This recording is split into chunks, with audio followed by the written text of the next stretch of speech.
This is SMNI News Channel. Truth that matters. Good evening, Philippines, and good day, world. It's December 5th, 2023, and you're watching Newsline World. I'm Sarah Santos, and we'll bring you the top stories we've gathered from all over the globe. Despite the pressure, SMNI's Laban Kasama ang Bayan program host Jeffrey K. Ericselis remains steadfast in withholding information about the source of the alleged 1.8 billion pesos travel expenses of the House Speaker. In the Israel-Hamas War, the Israeli Defense Forces continue to push into Gaza amid its extension of offensive against Hamas forces. The remaining Thai hostages held by Hamas will be freed in the next ceasefire, as said by the country's prime minister. The White House warns American lawmakers that the U.S. is running out of money for Ukraine. And Japan is considering the postponement of its space agency's exploration of Martian moons. These and more for tonight's edition of Newsline World. And for our first news, Senator Ronald Bato de la Rosa has something to say regarding the peace talks between the government and the CPP, NPA, NDF. Let's find out more with Ruth Hamilton. Mr. President, the government's statement with the NDFP in Oslo was an agreement with the devil. Napatunayan na natin sa kasaysayan na hindi sila seryoso at wala silang sinseridad sa usaping pangkapayapaan. These were the strong words made by Vice President Sara Duterte on the government's planned peace talks with the CPP, NPA, NDF. And Senator Ronald Bato de la Rosa echoed her sentiments. Senator Bato says he respects VP Sara's appeal to President Ferdinand Bongbong Marcos Jr. regarding the controversial Oslo Joint Communique. If Vice President Sara opposes the said agreement, Senator Bato is in favor, but with one condition. Senator Bato insists there should be no ceasefire despite the peace talks. Everybody wants peace. Peace talk, pero mag-peace talk tayo dapat not on their terms and pay. It should be on the government terms. Hindi tayo magpapadikta sa kanila. Senator Bato emphasized that the communist terrorist group should not be in a position to dictate terms to the government, including granting amnesty to communist rebels. He explains that peace talks have been attempted several times under different administrations, but all ended in failure due to a lack of sincerity. Kasi kung may ceasefire, yan, gagamitin na naman nila yan para magpapalakas. Pumunta sa mga barangay, mag-recruit ng mga tao, mamili ng mga armas, mamili ng logistics. Yan ang gagawin ng mga NPA niya, maniwala ka dyan. Wala man talaga yung katapusan. Senator Bato also mentioned that the government was nearing the end of the fight against insurgency, but entering into peace talks seems to undermine the government's earlier efforts. Ilang peace talk na? After President Marcos, sinusunod kay Marcos, Cory Aquino, Iraq, Ramos, Aquino, Duterte. Ano nangyari sa peace talk natin? Wala. Para nilalaro lang tayo ng mga tao na yan.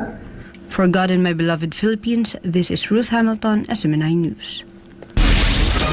The White House has made an urgent appeal to American lawmakers to approve more aid for Ukraine as the country is nearly out of time as agencies spend the last remaining funds from previous security packages. Jane Cognita reports. In a letter to House and Senate leaders and released publicly, White House's Office of Management and Budget Director Shalanda Young said that the U.S. will run out of funding to send weapons and assistance to Ukraine by the end of the year. Young said, in quotes, "I want to be clear, without congressional action, by the end of the year we will run out of resources to procure more weapons and equipment for Ukraine and to provide equipment from U.S. military stocks. There is no magical pot of funding available to meet this moment. We are out of money and nearly out of time. Cutting off the flow of U.S. weapons and equipment will kneecap Ukraine on the battlefield, not only putting at risk the gains Ukraine has made, but increasing the likelihood of Russian military victories." End of quote. According to Young, as of mid-November, the Pentagon has spent 97% of the $62.3 billion it received for Kyiv this 2023. Meanwhile, the U.S. State Department and U.S. Agency for International Development, or USAID, have used up all of the funds allocated. Young also warned that the economy of Ukraine could implode without the continued assistance of the United States, saying that Ukraine will not be able to keep fighting full stop in the event of a severe downturn. National Security Advisory Jake Sullivan meanwhile suggested that voting against aid for Ukraine was effectively voting to make it easier for Russia to succeed. Meanwhile, U.S. House Speaker Johnson, who took office in October, gave the White House letter a cool response.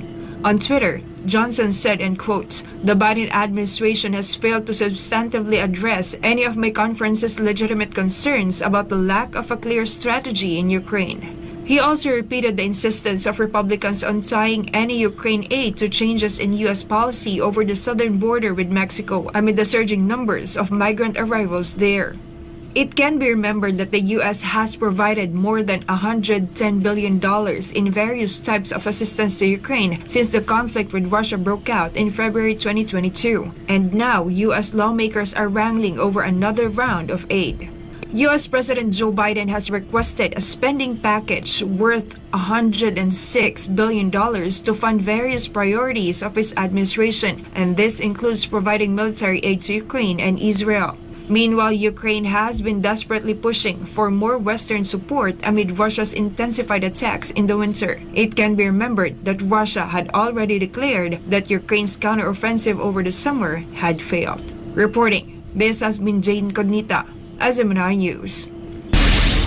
Ukraine's former president Petro Poroshenko said that he was stopped from exiting the said country, which she called a politically motivated move to disrupt his work schedule. Christelle Austria has the details. Petro Poroshenko, the former president of Ukraine and President Volodymyr Zelensky's arrival during the 2019 elections, shared a video on social media in which he can be seen standing a border crossing with Poland. Poroshenko was turned away at the said border post on Friday. In the said video, he said that he had been turned away. He also showed that he had papers, as per which he had official permission to cross the border. The former president of Ukraine said that he was supposed to travel to Poland to carry out negotiations to end blockade of truckers, and then he will travel to the United States to build support for Ukraine's war efforts against Russia. Poroshenko said that the incident was an anti-Ukrainian sabotage that hindered not only the diplomatic work of his entire team, but also a blow to Ukraine's defense capability. But according to the Ukrainian Security Service on December 2, they had stopped Poroshenko from exiting Ukraine because Russia had planned to exploit his meeting with Hungarian Prime Minister Viktor Orban to hurt Ukraine's interests. The agency also added that Hungary's Orban systematically holds an anti-Ukrainian position, was Putin's friend, and wanted sanctions imposed against Russia over its military operation in Ukraine be removed. Reporting, this has been Christelle Austria, SMNI News. In the latest standoff between the United States and Iran, the White House reiterated Tehran should be held responsible after the Iranian-backed Houthis attacked commercial ships and a U.S. warship this past weekend.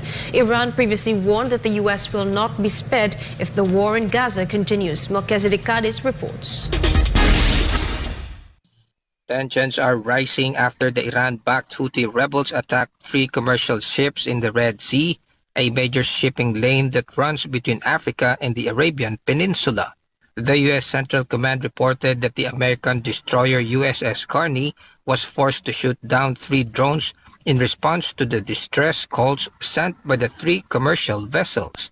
The U.S. military claimed that a drone launched from Houthi-controlled areas in Yemen headed toward USS Carney was shot down, although U.S. Department officials admitted it was not clear if the U.S. Navy destroyer was the main target. A spokesman for the Yemeni armed forces claimed responsibility for the drone and missile attacks on 2 ships they describe as being linked to Israel, but have not acknowledged targeting a U.S. Navy vessel. Israel's military denied Israeli ships had been targeted, while Washington said it does not believe all 3 ships attacked by the Houthis had ties to Israel. American defense officials claim that Iran's allied proxies have targeted U.S. troops in Iraq and Syria at least 76 times since October 17th. On Tuesday, the U.S. Central Command said it had killed 5 militants and destroyed a drone. The U.S. military allegedly caught the militants preparing to launch a one-way attack drone in Iraq the day before. Reporting, this has been Melchizedek Cadiz, SMNI News, Kuwait. Russian President Vladimir Putin will travel to the Middle East this week as he complained of deteriorating ties with the West. Gratir Omori has the news.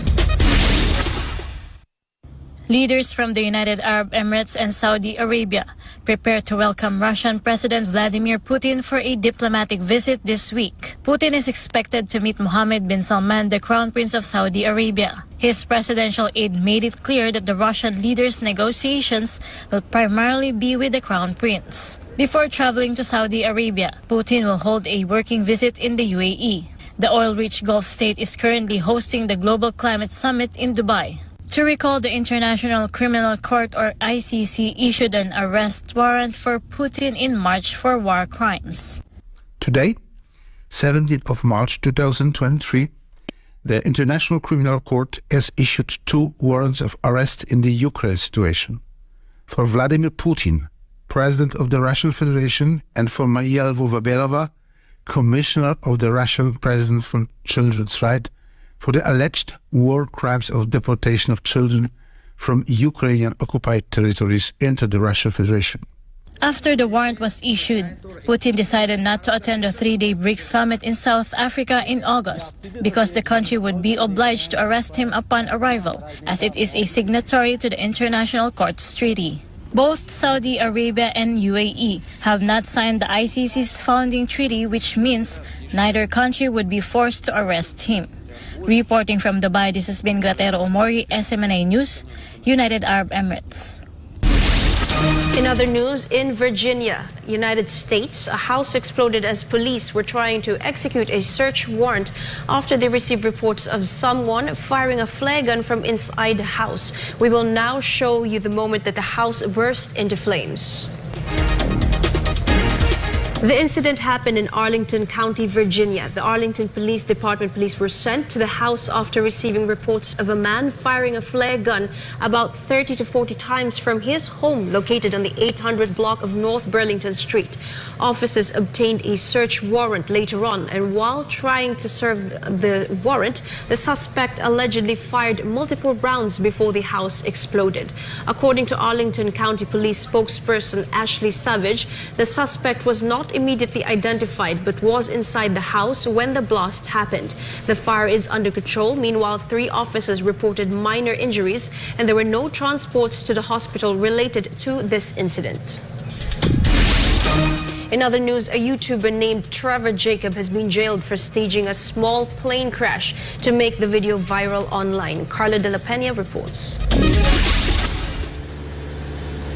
Trevor Daniel Jacob, a 30-year-old YouTuber and an experienced skydiver and pilot, was sentenced to 6 months in prison. He admitted in June that he intentionally crashed his plane to capture that moment in a video in November 2021, as said by the federal prosecutors in California in a news release. The video, titled "Crashed My Airplane," appeared in December 2021, garnered millions of views. The video appeared to show Jacob's plane having an engine failure over the Los Padres National Forest in Santa Barbara County. Jacob pleaded guilty with 1 felony count of destruction and concealment with the intent to obstruct a federal investigation. According to the federal prosecutors in the Central District of California, Jacob lied to the federal investigators about not knowing the crash site and that he also lied to a Federal Aviation Administration safety inspector. Furthermore, according to prosecutors, Jacob was told days after the crash to preserve the site and tell the National Transportation Safety Board about it. However, Jacob instead found the crash site, and on December 10, 2021, he used a helicopter to lift the wreckage out of the area. And little by little, Jacob dismantled and disposed of the wreckage in an attempt to thwart the federal investigation. Meanwhile, in a letter to the judge, Jacob wrote that he was sincerely sorry and that he had suffered a lot of consequences for the offense he committed. Reporting, this has been Carlo De La Peña, SMNI News. Japan is considering postponing an ambitious plan to explore the moons of planet Mars from 2024 to 2026. Let's find out more from Ria Saito. Japan's Martian Moons Exploration Project, or MMX, could be delayed for 2 more years due to issues with its new flagship H3 rocket. The H3 rocket will help facilitate the probe's launch. The rocket made its first flight on March 7th but failed to reach orbit. Issues with the rocket made organizers of the mission consider rescheduling the launch from 2024 to 2026. The second H3 rocket is set to be launched in 2024, but its payload has been modified as a precaution. The mission aims to explore and search for clues about the origin of the Martian moons Phobos and Deimos. If successful, it will be the world's first attempt to collect Martian moon surface samples.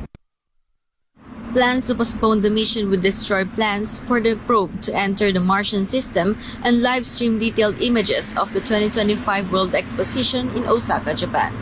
SMNI Japan. President Ferdinand Bongbong Marcos tested positive again, as announced by the Malacanang Palace, but according to the Presidential Communications Office, Marcos is still fit to carry out his duties and will be continuing his scheduled meetings via teleconference. The details from Valdivina Gracia. President Bongbong Marcos is tested positive for COVID-19. Despite this, he assured the Filipino people that he would carry out his duties and responsibilities during his 5-day isolation period. In a statement, the Presidential Communications Office announced that Marcos tested positive for COVID-19 and was advised by his doctors to adhere to the mandatory 5-day isolation period. Simultaneously, the PCO ensured that the president remains fit to perform his duties and will continue scheduled meetings through teleconferencing. President Marcos encouraged the public this holiday season to take precautions to safeguard their health, such as getting vaccinated and voluntarily wearing masks when entering crowded places. Prior to this, President Marcos led the celebration of the Family Day at the office of the President over the weekend, which was the last in-person activity attended by the chief executive. This is the 3rd time that Marcos tested positive for COVID-19. He first contracted the illness in 2020, shortly after the coronavirus was first identified in the Philippines. In 2022, Marcos Jr. again fell ill with COVID-19 but experienced milder symptoms. In July of this year, President Marcos lifted a state of public health emergency throughout the Philippines due to COVID-19. Meanwhile, the PCO assured that it will release updates regarding President Marcos' health as soon as they become available. For God and my beloved country, the Philippines, this is Valdivina Gracia, SMNI News. Meanwhile, we have more news after the break.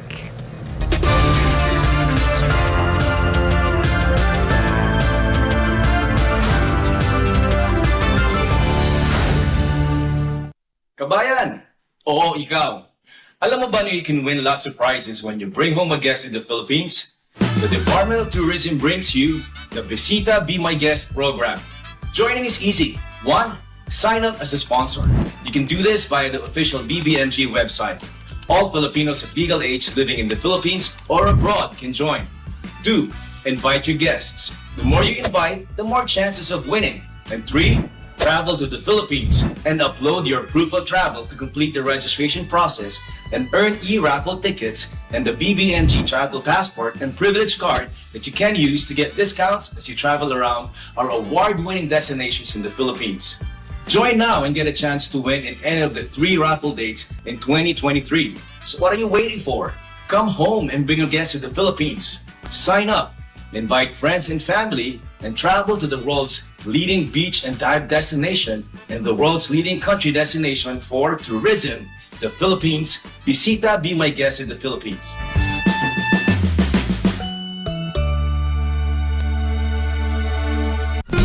The healthy way to lose weight. Edmark's Power 4 Slimming Program. Step 1. Detoxify with Edmark Shake Off in pandan and lemon flavor. Fast, effective colon cleansing. See result after 6 hours. Step 2. Burn fat and nourish with Edmark's Meal Replacement Therapy. Organic formulation with low calorie, balanced nutrition, aids in losing weight and burns fat. Step 3. Balance and cleanse with Edmark's Splina Liquid Chlorophyll. purifies the blood and balances pH. Step 4. Rejuvenate with Edmark's Ginseng Coffee Energy Booster lowers blood pressure and memory enhancer, and Red Yeast Coffee Cholesterol Buster, anti-aging and prevents heart disease. Edmark Pasay franchise located at Empire Center, ground floor, EDSA Extension, Pasay City. For inquiries, contact Miss Bing at 0995-480-1026. Stay with Edmark. Feel good now.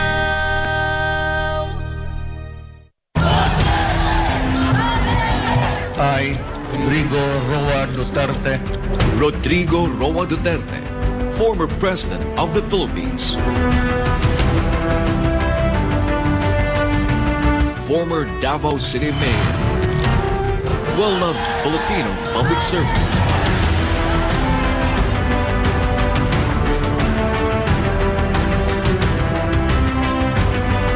talks to the nation once again with its popular public service program, Gigang sa Masa para sa Masa. I look forward to the resumption of my original program way back, Gigang sa Masa para sa Masa. Great expectation. Everything that is relevant to the lives of the Filipinos.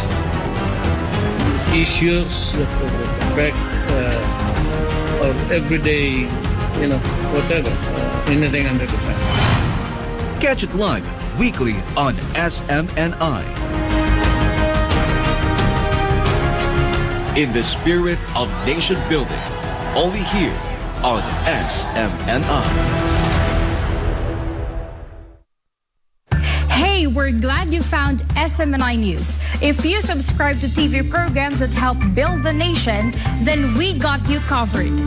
Watch your favorite TV shows through GSAT TV Channel 40, Signal TV Channel 186. And if you are a Sky Cable subscriber, you can watch SMNI in National Capital Region, Sky Cable Channel 162, Cebu Sky Cable Channel 37, Davao City, Sky Cable Channel 14, 43, and 46, General Santos City, Sky Cable Channel 37, Zamboanga, Sky Cable Channel 53, Bacolod, Sky Cable Channel 37, Iloilo, Sky Cable Channel 36, Dumaguete, Sky Cable Channel 37, Baguio, Sky Cable Channel 14, and Lawag, Sky Cable Channel 10.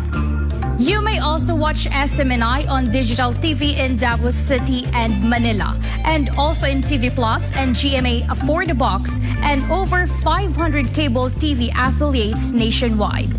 Watch SMNI on digital channels in Mega Manila, Channel 39 and 43. We are also on analog TV in Lawag, Channel 35, Isabela, Channel 37, Vegan, Channel 38, Rojas, Channel 39, Butuan, Channel 39, and Davao, Channel 43. If you're on your mobile phone, download SMNI app or visit smni.com to get the latest news, updates, and more. Also, browse through the day's top stories and receive notifications for breaking news. Watch us live on our official Facebook and Rumble accounts, and you can also follow us on Instagram, Twitter, and TikTok, so you don't miss out on our extra minute segments. Wherever you decide to watch, we're glad you choose SMNI News, the home of nation builders who bravely bring truth that matters.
Back in the news, despite pressure from the House Committee on Legislative Franchises, Jeffrey Eric Celis remains steadfast in withholding information about the source of the alleged 1.8 billion pesos travel expenses related to the office of the House Speaker. MJ Modiha reports. Kay Speaker Martin Romualdez, 1.8 billion ang travel cost niya. Nako. 1.8 billion pesos. For how long? For almost 1 year lang. For the entire Congress? Sa kanya lang. Sa kanya lang? Oo, kaya nagtatanong itong ating source from Congress. Is it true? 1.8 billion. Sabi niya, pakitanong ka Eric at paki-explain din.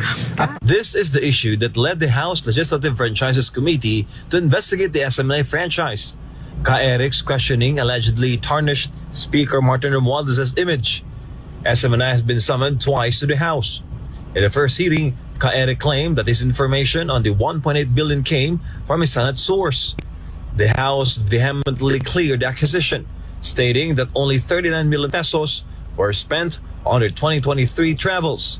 In a second hearing on Tuesday afternoon, December 5th, Eric was again asked about the source. He insisted on the SOTO Law, or Republic Act number 11458, which grants journalists the right to protect their sources.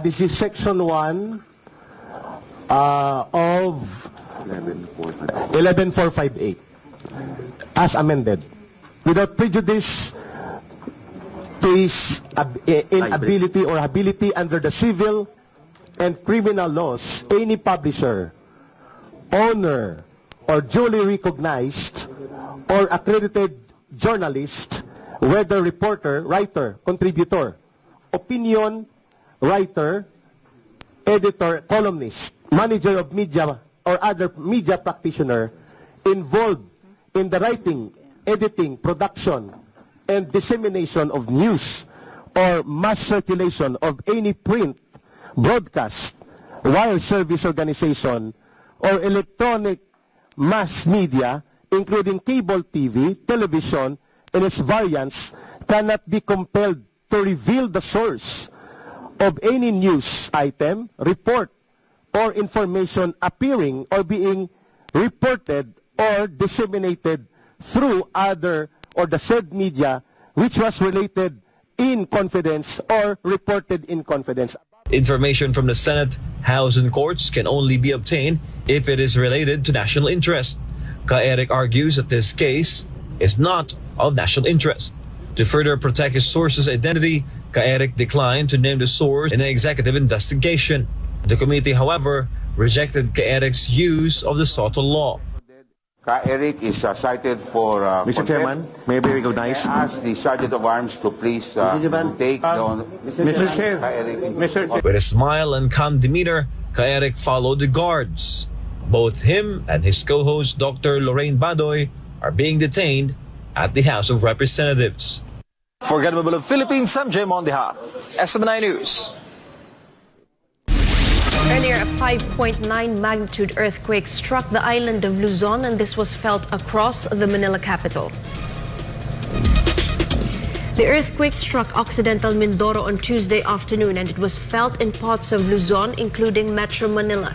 Images and videos were shared on various social media platforms showing government workers leaving the Senate, the Presidential Palace, and the building of the Justice Department. The earthquake also disrupted the committee hearing on SMNI's franchise at the House of Representatives.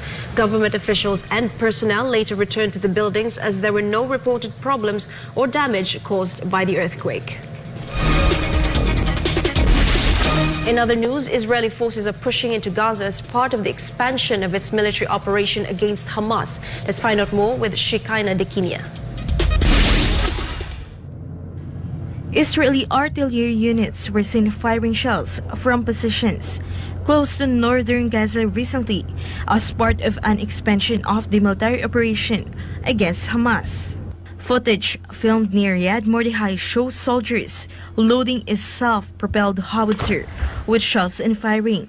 On Sunday, Israeli Defense Forces or IDF spokesperson Rear Admiral Daniel Hagari outlined the new phase of war against Hamas and confirmed that the army was expanding its ground offensive to all areas of the Gaza Strip, including in the south. we will operate as we have done until now against Hamas centers of gravity. We pursued them in northern Gaza. We're now pursuing Hamas in southern Gaza too. We will operate in maximum force against Hamas terrorists and infrastructures while minimizing harm to the civilian that Hamas places around them as shields. Our forces used the 7-day pause before the Hamas violation to increase readiness, review intelligence, and refine operational procedures. We are implementing lessons learned for the new phase of this war, improving the efficiency and the precision of our operations on the ground. We're pursuing Hamas wherever Hamas is hiding, in the north and in the south.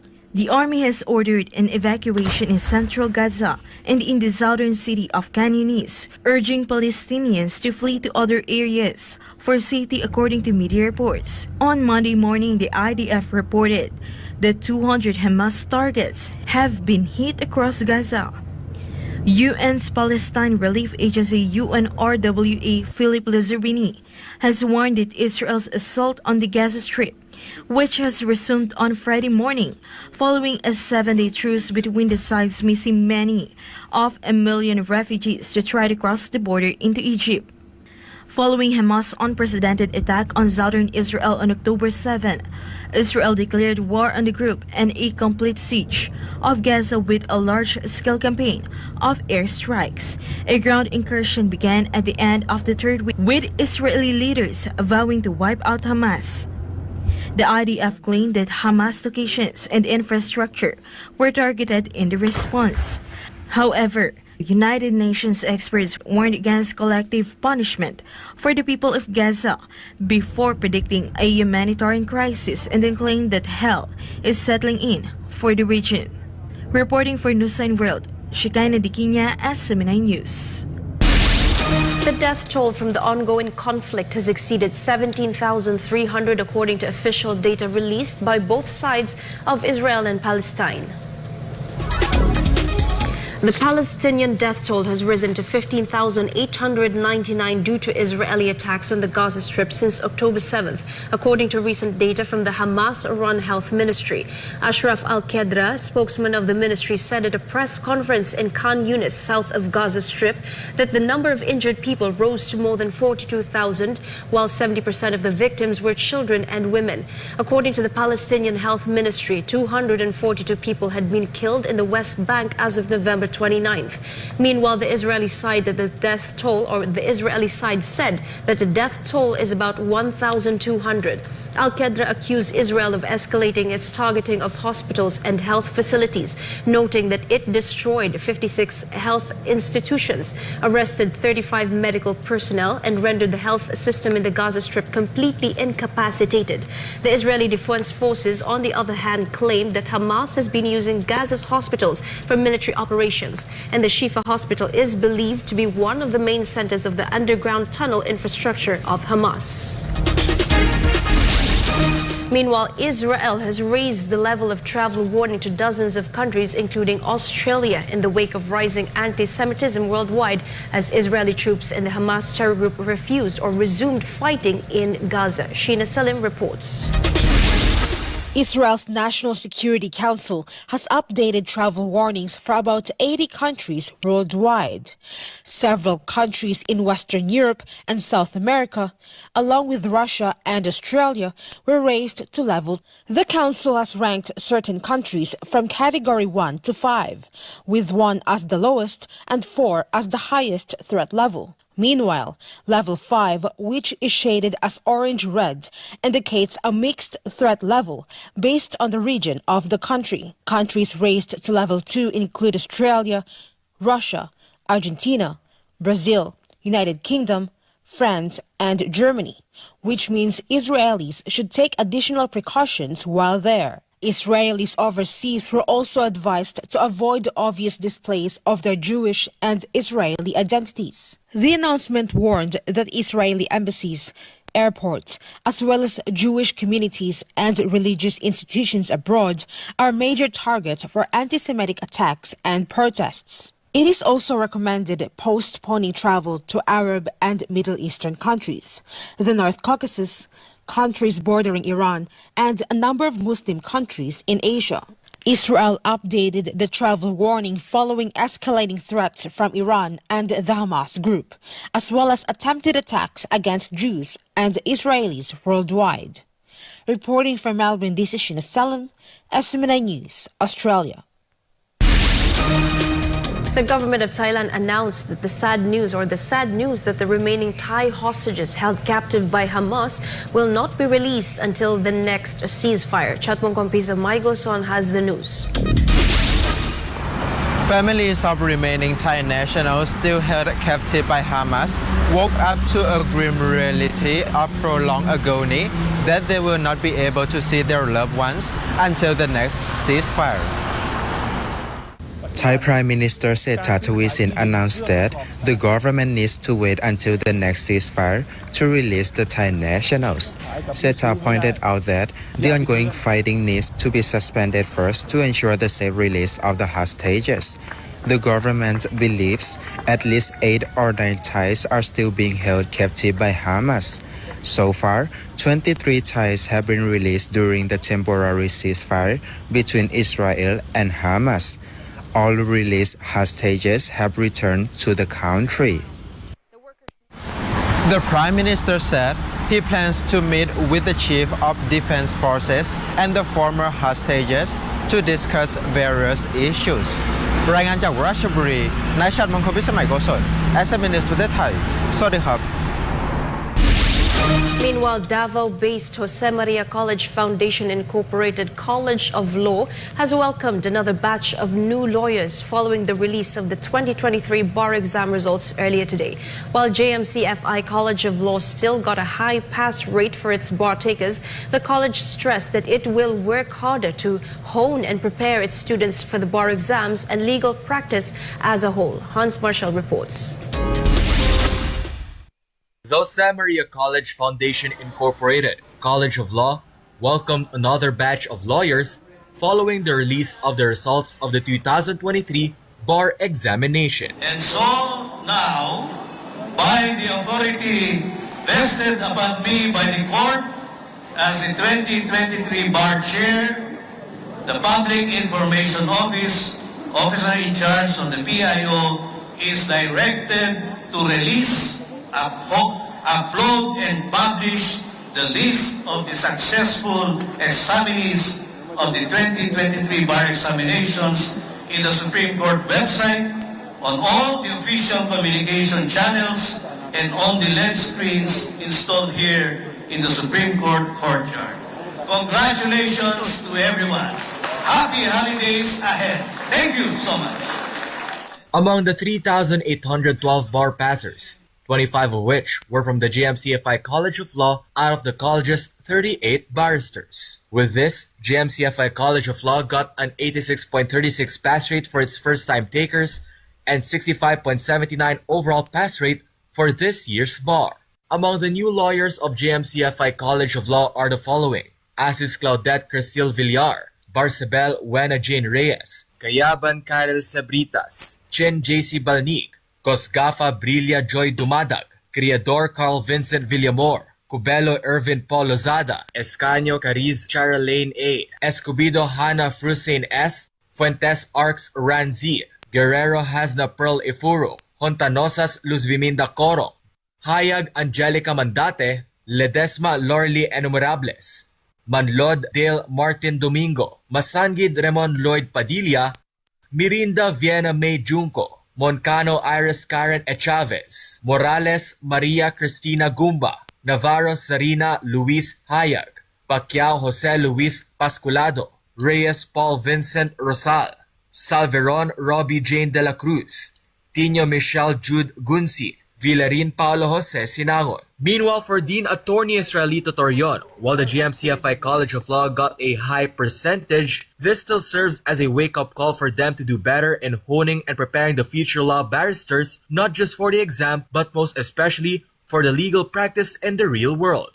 It can be remembered that GMCFI College of Law were among the top performing law schools in the previous bar exams. We are happy with the results because we were able to produce 25 lawyers out of 38. But deep inside me, I have to confess that this is a wake-up call for us to do more. The competition really is very intense. If you remember, we got 100% in our first year, and then we were number 3 in the second year, and now we're not too good. But still very high because as to first-time takers, we had 22 first-time takers and 19 passed. Where it was on top 1 among schools with 51 to 100 overall candidates in the national level, as it recorded a 100 pass rate for the first batch of its barristers in 2021, it then recorded a 69.64% pass rate for the November 2022 bar exam, where it was on the top 3 of the best performing law schools in the Philippines for 51 to 100 overall candidates. Attorney Torion also thanked Pastor Apollo C. Kibuloy, the JMCFI's founding president, for his unwavering support and confidence to the College of Law. But I would like to take still this opportunity for the trust and confidence he posed in me and the faculty by Pastor Apollo C. Kibuloy. Pastor, please do not be discouraged. This is a wake-up call for us to do better, to really be strict in implementing the standards. For this year, the overall passing percentage for the bar exams is at 36.77%, which is lower compared to the 43.47% passing percentage in the November 2022 bar exams. This is Hans Marshall reporting, SMNI News. The Prime Minister of Cambodia held talks with the senior Chinese military official to demonstrate ironclad friendship between the two countries. Let's find out more with Tricia Molina. Cambodian Prime Minister Hun Manet warmly welcomed He Weidong, the Vice Chairman of China's Central Military Commission, as part of the latter's working visit to the Southeast Asian country. The meeting took place at Peace Palace in Phnom Penh. Hun Manet hailed the ironclad friendship between Cambodia and China, and how both countries have enjoyed a comprehensive strategic partnership of cooperation since establishing diplomatic ties 65 years ago. The Cambodian Prime Minister reiterated his support for the One China policy and its opposition to external forces interfering in China's internal affairs. Both leaders also hailed the good relationship between their respective militaries and their desire to support each other in maintaining national stability. Reporting for Newsline World, this has been Tricia Molina, SMNI News. And before we end, may you be inspired with a message of the appointed Son of God.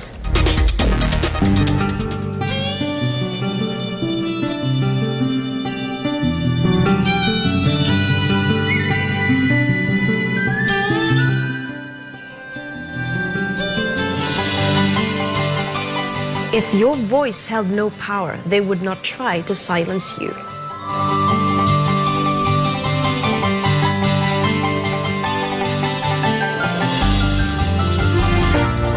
And for our Christmas countdown, there's only 19 days more to go before Christmas. And that's all for today's edition of Newsline World. For more news update, you may visit SMNINewsChannel.com or follow us on our official social media accounts on Rumble, Facebook, and Twitter. For God and my beloved country, the Philippines, I'm Sarah Santos. Thank you for watching Newsline World, and thank you to our beloved pastor, Pastor Apollo C. Kibuloy, for the opportunity to be a part of this program. May you continue to listen on SMNI as it delivers nothing but fair, truthful, and balanced news, because SMNI is your source of credible news.